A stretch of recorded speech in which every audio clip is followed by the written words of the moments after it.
This next section covers coach's advice provided by our United High School coach and our Monmouth Roseville High School coach.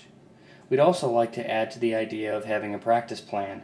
When doing this, make sure you consider how many people you'll have at practice that day helping you out, what the current field conditions are, and what the weather forecast is for that day. All those things should be kept in consideration when making your plan.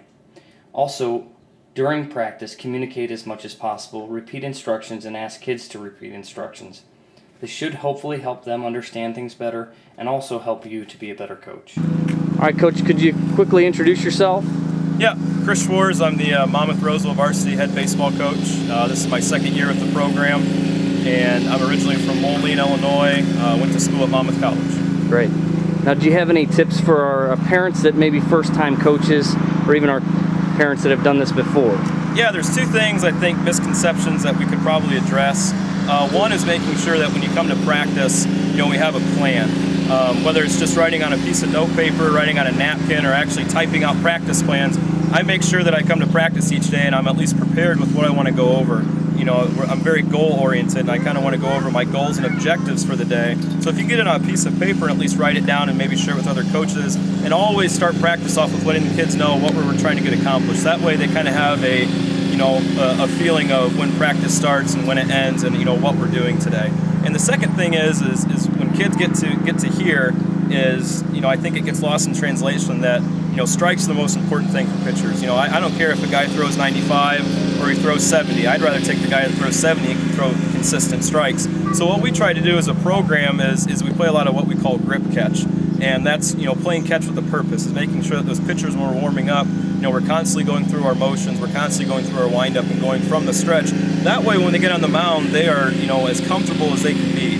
And really, as a baseball coach, I think that's one of the most important keys, is making sure that your pitchers are prepared mentally and that they can throw strikes, because it moves the game along and it helps the defensive guys out there. And that's probably two keys that I really think you could key in on to help you make a more successful year and a more successful baseball coach. Awesome. Thanks a lot, Chris. I appreciate it. All right, Coach, could you introduce yourself real quickly for us? Okay, my name is Rick Johnson. I live in Galesburg, Illinois. Coaching United High School now. We started baseball here about 13, 14 years ago. And Lance Otting and Steve Cairns and I have been coaching varsity baseball together for about 13 years.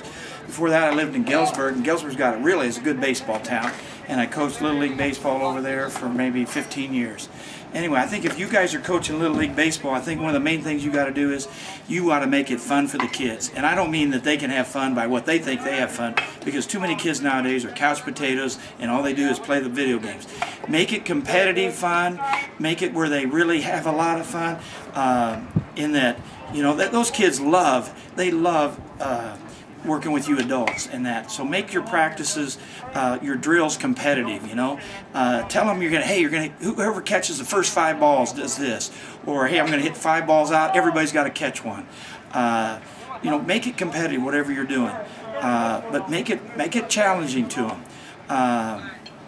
I think you got to have a lot of time on task, because a lot of kids don't play ball unless they're at practices. It'd be nice if they would all play in their neighborhoods like the old days. What we think in the old days, we used to have sandlot baseball.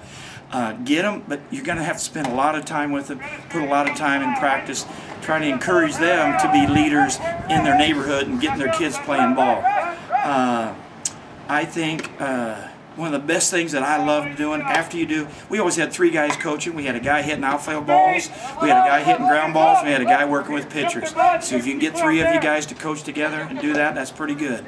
But after you get done doing your infield drills and you do your outfield drills, split the team up or play work up, one of you dads pitch and lay them in there all the time, and make it competitive, and get those kids hitting, and do a lot of situation baseball. What I mean by situation baseball is get 3 or 4 kids with helmets on, get them ready to run, and and you toss the ball up and you hit it. They get a guy on first base, then you say, hey, make them talk. 1 out. Where are we going, guys? All right, we're going to go for 2. So hit a ground ball, see if they can turn a double play. Maybe they blow it. You got first and second. Work on getting the play at third base. Work on throwing a guy, ground ball to third base, he looks that guy at second back and then throws to first. Make that guy on second try to get to third, see if the first baseman can turn and throw over there. Make a lot of competitive things and do it time and time and time again and get after it. Just dream up situations that occur in the game and keep creating those situations in your practice, and try to make it competitive, see which group of guys can do it the best, and reward those kids.